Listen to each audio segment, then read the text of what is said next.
Cyberpunk 2077 is popular again. Taking a look at the stream stats, you can see a 100% increase in players over the past month. In fact, it's the highest number of players the game has had in the past year. According to CD Projekt Red, each day of the week saw 1 million people playing the game. But why? Okay, let's be real, I think we all know the answer. Cyberpunk Edgerunners, the brand new Netflix anime based off of the Cyberpunk universe and created by anime king Studio Trigger. Edgerunners added much needed heart and helped fill in the world of Cyberpunk, and you know what? It's a damn good show. And all of this delightfully animated by Studio Trigger. Studio Trigger made a splash immediately when it hit the scene in 2013 with the amazingly animated Kill la Kill and the absolutely charming Little Witch Academia. There's also patch 1.6, which may or may not be contributing to it, but I think it's all about Edgerunners. Why am I whispering? This is my mouth.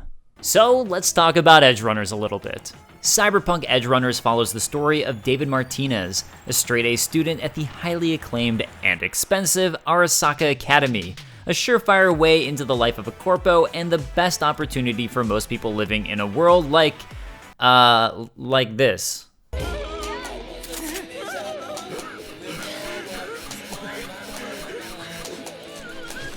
Okay, this is where I'm going to pause for a second. There's going to be a lot of terms here that anyone not familiar with the world or game may not recognize, so here's a quick glossary so you won't be a gonk.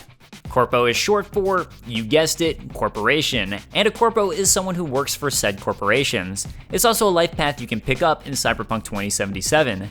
The world of Cyberpunk is hyper-capitalistic, with every single thing costing eddies, and corporations are essentially the ruling class. Eddies, as a side tangent, are Cyberpunk's currency.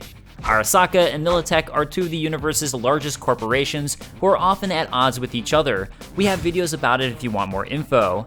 Finally, gonks, as you might have guessed, are these cute little guys here. It also basically means idiot or moron. Okay, back to Edgerunners.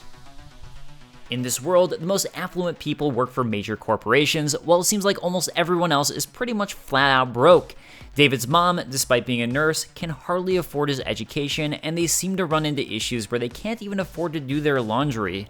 And all of this is really one of the best things about the show. It adds another level of personality to Cyberpunk 2077 that was sort of missing.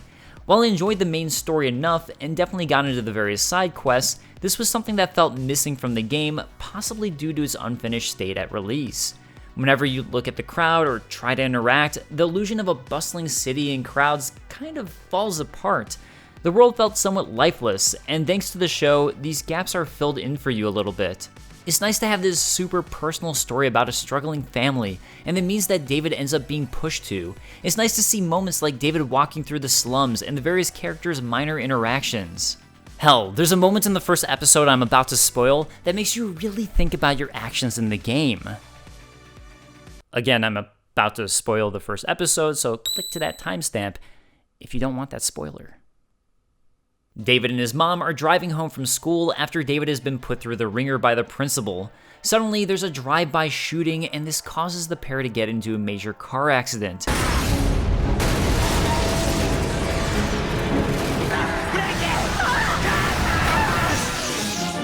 David's mom isn't treated by the trauma team because they're poor and don't have insurance. While it's tragic in the story, the point is that this incident makes you think a little bit more about the general people living in the world of Cyberpunk. It's okay to tune out that sort of thing when you play these games, I definitely do that, but it does help make the world feel fleshed out. Cyberpunk 2077 has a really cool world that at times feels hollow, and this is exactly the sort of flavor the world needs to make it feel lived in. Another great element of the show, for me, was that it expanded on what I found to be one of the more interesting aspects of Cyberpunk that ended up being relegated to more of a side quest, that of cyberpsychosis. Cyberpsychos stem from certain people implanting too much chrome into their dome and eventually losing control of their humanity and themselves. The show hones in on this, with its start being that of David living out a brain dance of one of a cyberpsycho. Just like drugs, cybernetically enhancing oneself becomes an addiction for some characters, which leads to their tragic downfall. There's also the fact that there's plenty of fun Easter eggs to the game that if you played the game you'll fondly remember.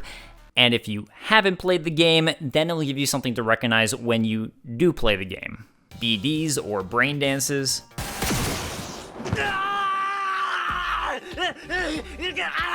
Compiled your BD yet? The call noise characters are constantly getting.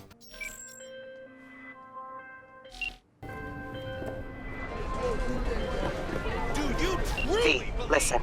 Crawling through vents. I mean, of course. Adam Smasher. I thought Adam Smasher. Bodyguard. The Afterlife bar. This is it. Heart of Night City. Of course, various augmentations and weapons. And much, much more. In fact, like many, I was inspired to go back and play Cyberpunk 2077 after watching Edgerunners. Picking up my old save didn't go well at first, as I'd forgotten how to play.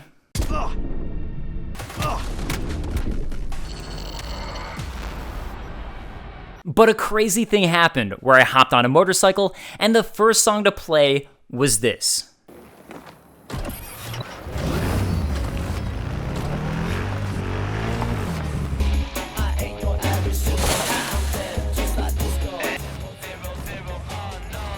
I didn't even realize the song was in the game, and then I bought it, and now I have it on my phone. While for me, Edgerunners helped flesh out Cyberpunk 2077 from a story and personal level, a common sentiment I've seen on Reddit is people playing the game to help flesh out the world of Edgerunners.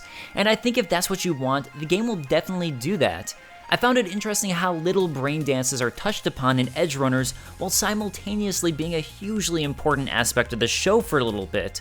Meanwhile, every detail about how brain dances work, how they're filmed, and how they're edited are a vital part of Cyberpunk 2077, with several missions relating to this. The Afterlife, which you see a quick scene of Main and Dorio in, is an integral bar and part of Cyberpunk 2077, which you can hang out inside of. But if that's not enough for you, there's the modding scene.